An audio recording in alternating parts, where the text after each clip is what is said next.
박순옥은 78년의 세월을 오롯이 자신의 힘으로 버텨왔다. 텅 빈 거실에 앉아 낡은 앨범을 넘기던 박순옥은 홀로 지켜온 아파트와 매달 차곡차곡 쌓아 올린 적금 통장의 숫자를 머릿속으로 되뇌었다. 남편 없이 외동딸 이선영을 키우면서도 결코 흔들리지 않았던 굳건한 삶.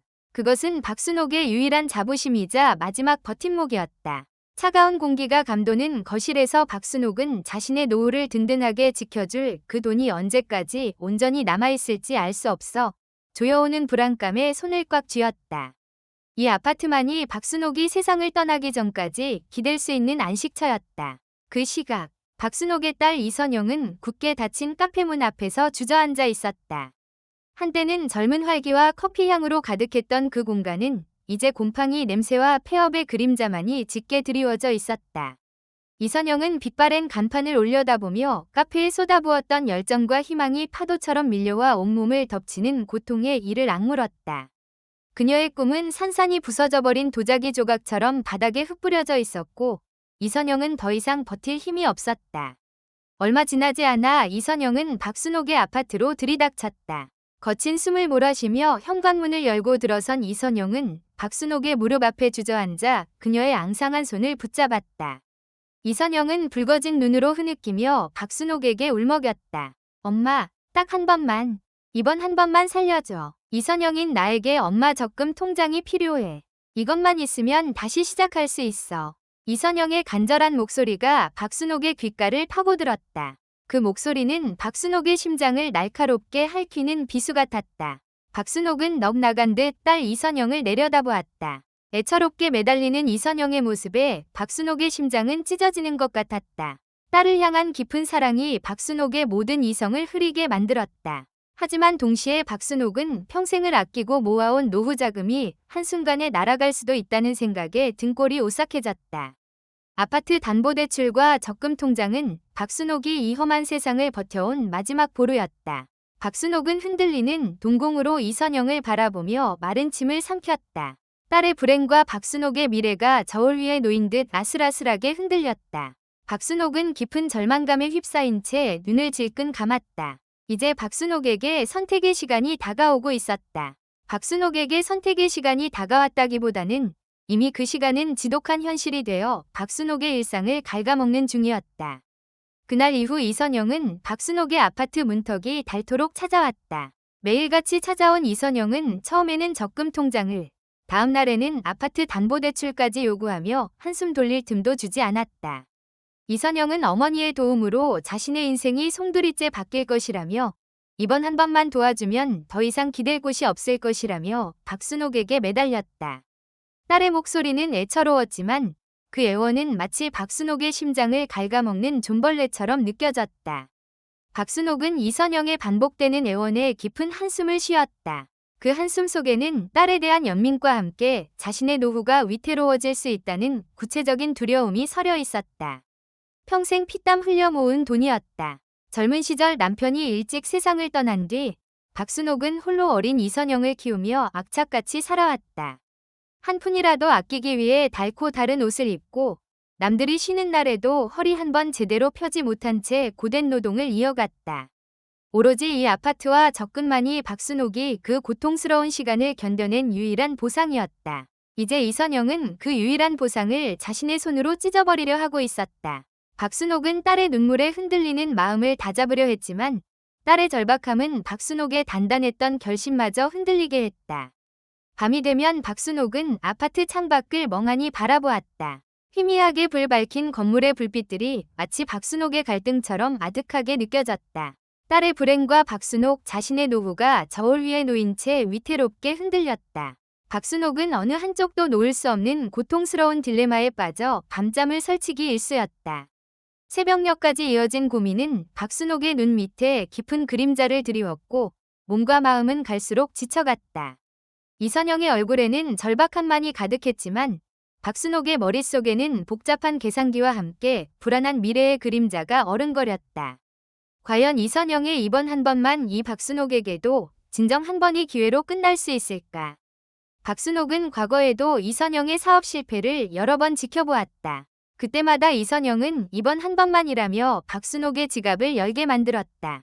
이번에도 과연 다를까? 박순옥은 늙고 병든 자신의 미래를 상상했다. 만약 이 모든 것을 이선영에게 내어주고 빈털터리가 된다면 박순옥 자신은 어디로 가야 할까? 아무도 없는 텅 빈 방에서 홀로 죽음을 기다려야 할지도 모른다는 상상은 박순옥의 심장을 얼어붙게 했다. 박순옥의 발걸음은 유독 무거웠다. 노인정으로 향하는 짧은 길이었지만 어깨 위에 세상의 모든 근심을 짊어진 듯했다. 며칠 밤낮을 괴롭힌 이선영의 간절한 눈빛과 자신의 노후 자금 사이에서 박순옥은 도저히 답을 찾을 수 없었다. 햇볕은 따뜻했지만 박순옥의 마음속에는 한겨울에 찬 바람이 휘몰아쳤다. 박순옥은 횡단보도를 건너며 혹시라도 차가 오지 않을까 연신 고개를 돌렸다. 사소한 불안마저도 크게 다가오는 날이었다. 노인정 문을 열고 들어서자 익숙한 사람들의 웅성거리는 소리가 박순옥을 맞았다. 한쪽 구석에는 김종식이 홀로 앉아 창밖을 멍하니 내다보고 있었다. 김종식은 언제나 어딘가 침울해 보였고 그 텅 빈 눈빛은 박순옥의 시선을 잡아 끌었다. 박순옥이 김종식의 옆자리에 앉아 말없이 차를 마시자 김종식이 툭 던지듯 말을 시작했다. 김종식은 아들 사업을 돕겠다며 평생 모은 상가 건물을 통째로 증여해 주었다고 했다. 처음에는 아들이 고맙다며 깍듯이 대했지만 사업이 안정되자 아들 내외의 태도는 돌변했다고 김종식은 씁쓸하게 말했다. 이제는 아들 내외의 눈치를 보며 뒷방 신세로 전락했고 용돈조차 제대로 받지 못해 비참한 나날을 보내고 있다고 김종식은 한숨을 쉬었다. 김종식의 텅 빈 눈빛은 박순옥에게 섬뜩한 경고처럼 느껴졌다. 만약 박순옥 자신이 이선영에게 모든 것을 내준다면 김종식의 비극적인 노년이 바로 박순옥의 미래가 될 수도 있다는 생각에 박순옥은 등골이 서늘해졌다. 박순옥은 손에 든 찻잔을 꽉 쥐었다. 그 온기마저 차갑게 식어가는 듯했다. 점심시간이 되자 노인정은 더욱 활기를 띠었다. 박순옥은 김종식의 이야기에 사로잡혀 식사도 제대로 하지 못했다. 그때 박순옥의 맞은편에 정미자가 앉았다. 정미자는 항상 밝고 당당한 모습이었다. 자식들이 번갈아 찾아와 살뜰히 챙기고 여행을 보내주는 모습을 박순옥은 여러 번 보았다. 박순옥은 정미자에게 조심스럽게 김종식의 이야기를 꺼냈다. 정미자는 박순옥의 이야기를 잠자코 듣더니 고개를 끄덕였다. 정미자도 자식 사업에 도움을 줄 기회가 있었다고 했다. 하지만 정미자는 김종식처럼 무작정 모든 것을 내주지 않았다. 정미자는 아들에게 엄격한 사업 계획을 요구했고 전문 컨설팅을 받도록 유도했다. 그리고 박순옥의 아들에게 소액의 자금만을 조건부로 대주었다. 만약 사업이 실패하더라도 정미자 자신에게는 피해가 가지 않도록 철저히 대비했던 것이다.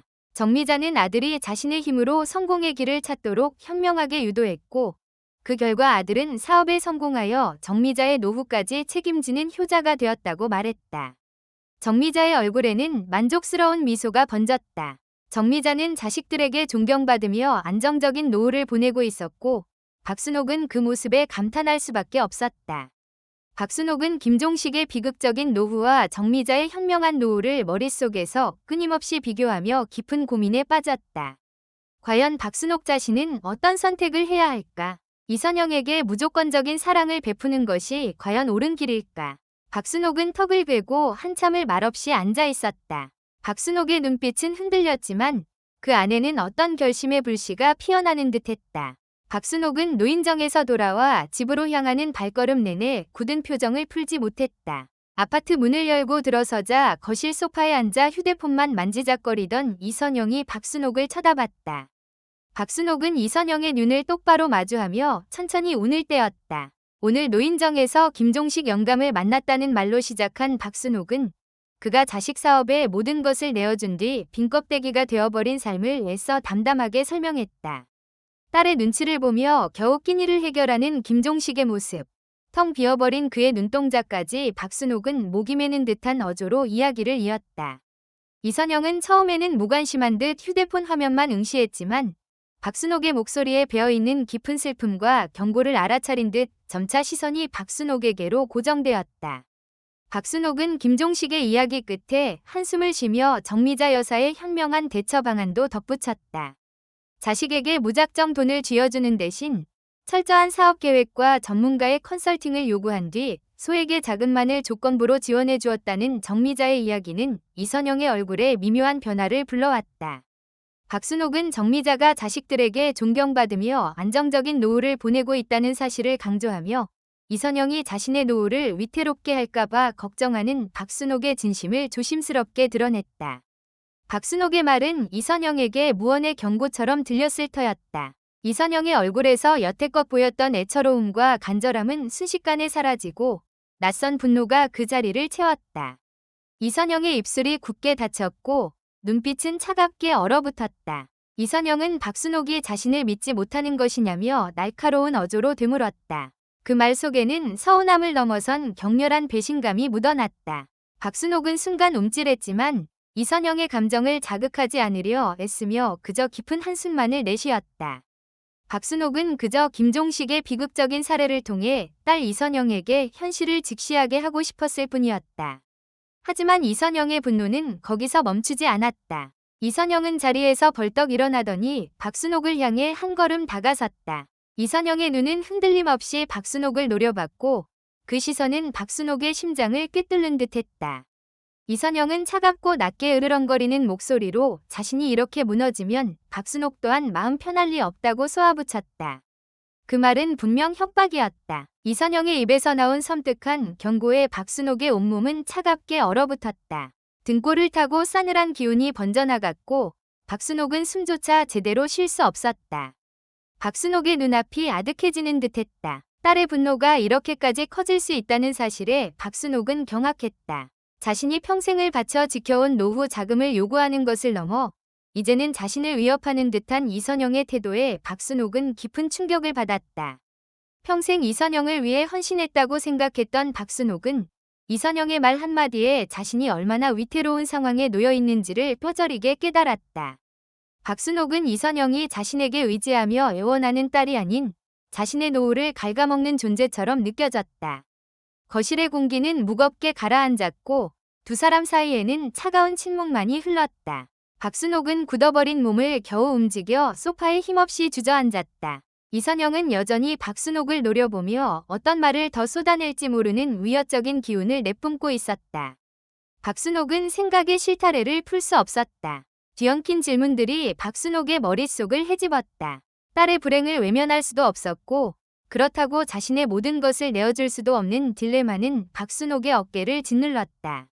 박순옥은 눈을 질끈 감았다. 자신이 도대체 무엇을 잘못했을까? 박순옥은 자신이 서 있는 땅이 꺼지는 듯한 아찔함을 느꼈다. 박순옥의 손은 자신도 모르게 무릎 위에 올려진 다른 한 손을 강하게 움켜쥐었다. 손톱이 살을 파고들었지만 박순옥은 아무것도 느끼지 못했다. 그저 이 모든 상황에서 벗어나고 싶다는 생각만이 박순옥의 머릿속을 가득 채웠다. 며칠 뒤 이선영의 카페는 결국 문을 닫았다. 그 작은 유리문에는 폐업이라는 팻말이 덩그러니 걸려 있었다. 박순옥은 그 팻말을 보는 순간 자신의 가슴이 덜컥 내려앉는 것을 느꼈다. 딸의 꿈이 지난 몇 년간의 노력이 그렇게 허무하게 끝났다는 사실이 박순옥의 눈앞에 선명하게 펼쳐졌다. 이선영은 그날부터 박순옥의 아파트에서 한 발짝도 나가지 않았다. 이선영은 박순옥의 아파트 문을 걸어 잠그고 밖으로 나가는 것을 완강히 거부했다. 침대에 엎드려 밤낮 없이 울부짖으며 자신의 모든 것을 쏟아부었던 카페에 대한 미련과 좌절감을 토해냈다. 며칠 밤낮을 울고불고 매달리는 이선영의 모습에 박순옥은 밥 한 숟갈 제대로 넘기지 못했다.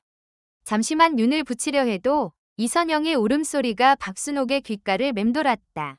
이선영은 박순옥을 물러설 곳 없는 막다른 골목으로 몰아붙이는 듯했다. 어느 날 저녁 박순옥이 겨우 끓인 죽 한 그릇을 들고 이선영의 방으로 들어섰을 때였다. 이선영은 벌떡 일어나 박순옥을 향해 날카로운 눈빛을 쏘아보았다. 이선영의 눈은 붉게 충혈되어 있었고 목소리는 이미 쉬어 있었다. 내가 이 카페에 모든 걸 걸었는데 엄마는 나를 한 번도 믿어주지 않았어. 이선영의 절규가 좁은 아파트 안을 쩌렁쩌렁 울렸다. 박순옥은 그 자리에서 얼어붙었다. 이선영의 말에 박순옥은 등골이 오싹해지는 것을 느꼈다. 박순옥은 자신도 모르게 숨을 들이켰다.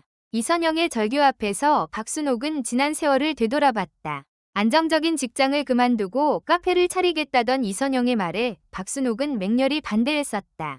그때 박순옥은 이선영의 열정을 지지하기보다 현실적인 위험만을 강조했다. 충분히 믿어주지 못했던 것은 사실이었다. 박순옥은 후회와 함께 밀려오는 죄책감에 고개를 숙였다. 딸에게 따뜻한 격려 대신 차가운 현실만을 내밀었던 자신의 모습이 떠올라 박순옥은 입술을 깨물었다. 자신이 그때 조금 더 용기를 주었더라면 이선영은 지금 다른 모습일까 하는 부질없는 생각마저 박순옥을 괴롭혔다. 하지만 박순옥은 이내 고개를 들었다. 이선영의 무책임한 태도, 그리고 이번 한 번만이라는 반복되는 부탁이 자신을 파멸로 이끌 수 있다는 냉정한 현실이 박순옥의 머릿속을 스쳤다. 박순옥은 자신의 노후 자금이 한순간에 사라질 수도 있다는 공포에 온몸이 떨렸다. 딸의 불행에 공감하는 마음과 동시에 자신의 삶을 지켜야 한다는 강한 본능이 박순옥을 짓눌렀다.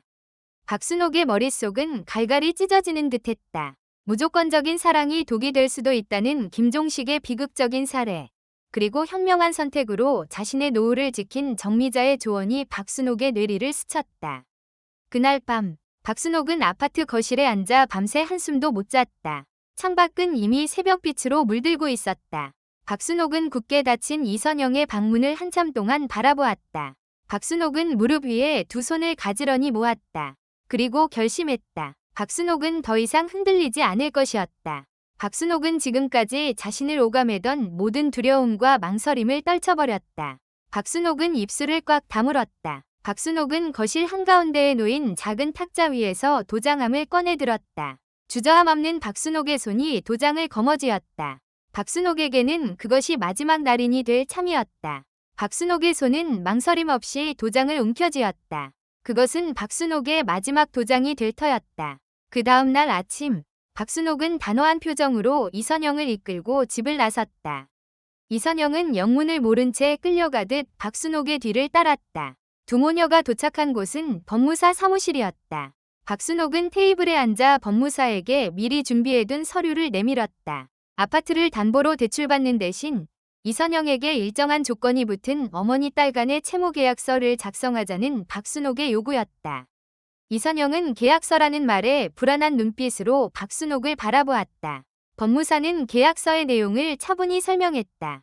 박순옥이 현재 가지고 있는 상가 건물의 매입 비용 중 일부를 담보로 대출받아 이선영에게 빌려주는 내용이었다. 이선영은 매달 이자와 함께 원금 일부를 상환해야 했다. 무엇보다 중요한 조건은 바로 이것이었다. 이선영은 더 이상 카페 운영을 할 수 없으며 새로운 안정적인 직장을 구해야만 한다는 조항. 게다가 만약 이선영이 계약을 이행하지 못할 경우 빌려준 자금의 이자는 이선영 명의로 된 작은 원룸을 담보로 잡는다는 내용까지 명시되어 있었다. 박순옥은 법무사의 설명을 들으며 묵묵히 이선영을 응시했다. 설명이 끝나자 박순옥은 이선영의 눈을 똑바로 보며 말했다. 엄마의 마지막 재산은 건드리지 않을 테니 내 힘으로 다시 시작해라. 이게 엄마가 줄 수 있는 마지막 기회다. 박순옥의 목소리에는 그 어떤 망설임도 없었다. 며칠 밤낮을 괴롭히던 딜레마에서 벗어난 듯 박순옥의 얼굴에는 복잡하지만 깊은 안도감이 스쳤다. 이선영은 박순옥의 단호한 제안에 처음에는 강하게 반발했다. 자신의 실패에 대한 책임을 어머니에게 전가하려 했던 지난날의 습관처럼 이선영은 계약서 서명을 거부하려 들었다. 하지만 박순옥의 눈빛은 흔들림 없이 이선영을 붙잡았다. 그 단호한 결의 속에서 이선영은 자신을 포기하지 않는 어머니의 남은 사랑을 느꼈다. 이선영의 눈에서 뜨거운 눈물이 왈칵 쏟아졌다. 그제야 이선영은 고개를 숙이고 떨리는 손으로 채무 계약서에 서명했다. 박순옥은 서명 중인 이선영을 물끄러미 주시했다. 박순옥은 진정한 노후를 지키는 방편이 무조건적 희생이 아닌 현명한 사랑과 책임감을 가르치는 데 있음을 비로소 인지했다. 박순옥은 나지막이 고개를 끄덕였다. 그날 밤, 박순옥은 오랜만에 아파트 침대에 몸을 뉘어 편안하고 깊은 숙면을 취했다. 이선영의 불행과 자신의 노후를 저울질하며 고뇌하는 꿈은 더 이상 그녀를 괴롭히지 않았다. 이선영은 처음에는 박순옥의 단호한 제안에 크게 반발하며 계약서 서명을 거부했다. 이선영은 법무사 사무실에 울분이 가득한 목소리로 자신이 어머니에게 버림받았다고 여겼다. 그러나 박순옥의 흔들림 없는 눈빛과 단호한 결의 속에서 이선영은 역설적으로 자신을 포기하지 않는 어머니의 굳건한 사랑을 보았다.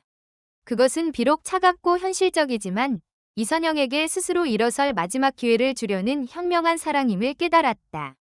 이선영은 더 이상 도망칠 곳이 없음을 직감했다. 이선영은 마침내 눈물을 쏟아내며 덜덜 떨리는 손으로 채무 계약서에 서명했다. 그 눈물은 좌절과 함께 새로운 시작에 대한 결의, 그리고 어머니에 대한 깊은 감사의 표현이었다. 박순옥은 서명하는 이선영을 물끄러미 바라보았다. 무조건적인 희생이 아닌 현명한 사랑과 책임감을 가르치는 것이야말로 진정한 노후를 지키는 길임을 박순옥은 깨달았다. 박순옥은 작게 고개를 끄덕였다. 그날 밤, 박순옥은 오랜만에 아파트 침대에 누워 편안하고 깊은 잠자리에 들었다.